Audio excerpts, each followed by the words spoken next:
This video is about how to work off of a Krafty Max Original pattern design. When you order your Krafty Max Original pattern, you will get a PDF format that you can print. It'll come with several pages. The first page is the design page. It'll tell you the type of pattern it is, how many columns, wide in inches, rows, and what type of peyote. This one is a 2-drop peyote stitch. It'll also show you a graphic of the design. Now often you can't really read the graphic, and that is where it comes into the rows. The next page is going to be what number on the chart each bead color is. So for instance, on this pattern we're going to make it very simple, do black and white with only 2 colors. So the first color is number 1 on the chart. It is DB50, which I personally know is white, and it says crystal luster, so it'll give you the name and how many you'll need. In this pattern you'll need 84 crystal whites. Chart number 2 is DB10, which is black, and again you'll need 84. Now on the next page and the following pages after that you will find the actual patterns. If you're unfamiliar with doing peyote, the first and second row are all strung together, and then you come back on your third pass, and I will show you how to do that. First thing you've got to do though is lay out your colors. So I'm going to pull over my mat board here and show you what I've designed. Going back, chart number 1, which here it says number 1 is white, and I make a little pile, number 2. Now if you're doing a lot of this, you may want to actually write on your mat board. Sometimes you just want to use some adhesive or sticky notes. I always suggest that you do it above the color, not below, because when you go to pull the colors down, they often stick to things like the tape or sticky notes or anything you have below it.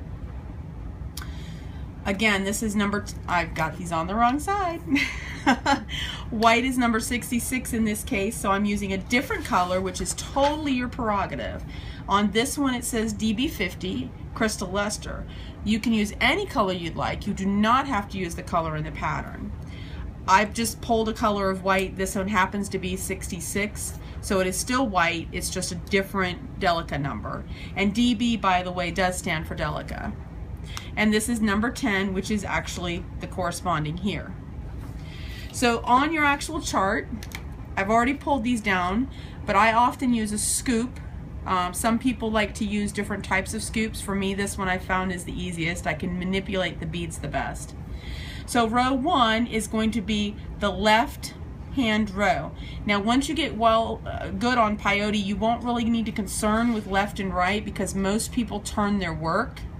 However, some people do bead back and forth, so this is showing you which side you're starting on. So it says 2 black, which I have, 2 white, 2 black, 2 white, or 2 number 2s, 2 number 1s, 2 number 2s, and 2 number 1s. Again, 1 is white and 2 is black in this instance. Then the next row is 4 number 1s, so 4 whites, 4 blacks, 4 whites, 4 blacks. Now I generally put mine in sets of 5 rows at a time. It's manageable, and I also take working photos in between.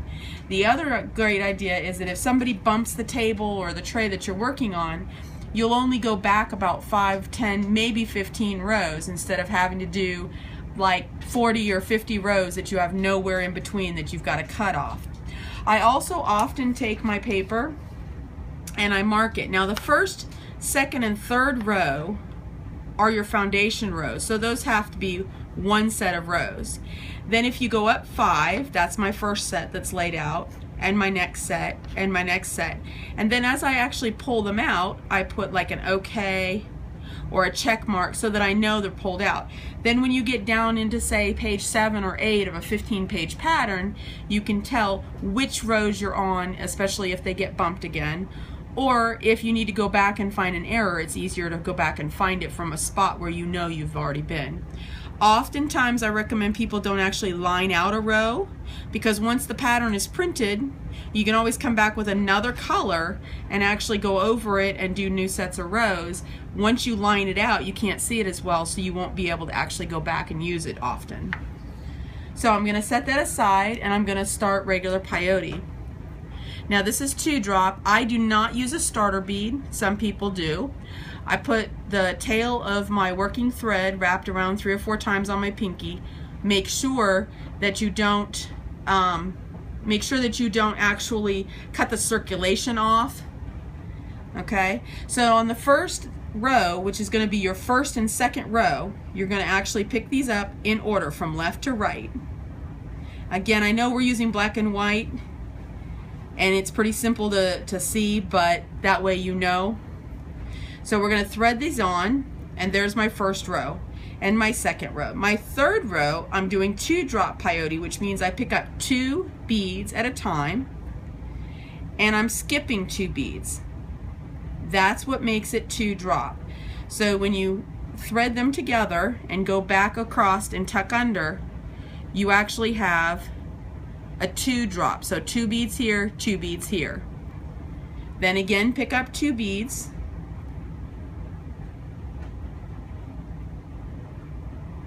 and go through, you skip your 2 and go through the next 2. So again, there is your work, 2, 2, 2, 2. Now, what I was saying earlier about the left and the right, most people turn their work. I'm at the end of this row. I'm going to turn my work and start from this side. Now, if you are a beader that goes back and forth without turning your work, that left and the right on the pattern really makes a difference. But I honestly have never seen anyone do that. Everyone that I know of and I've taught turns their work.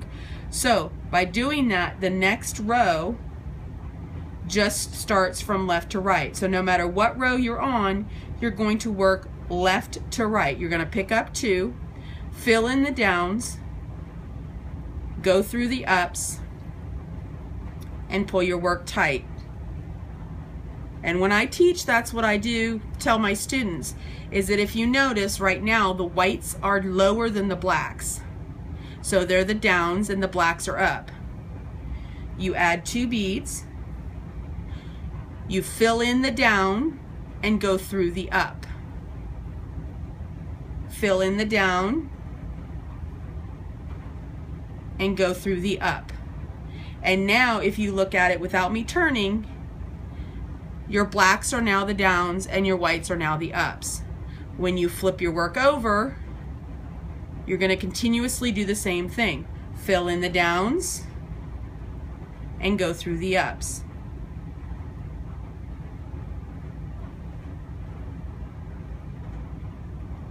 So as I pull this through, that is one set of rows, and you can see the work right there. Okay, so if you have any questions, please contact me. I will be trying to do some more tutorials, and I hope you enjoyed this one. Thank you, and that's all from Krafty Max.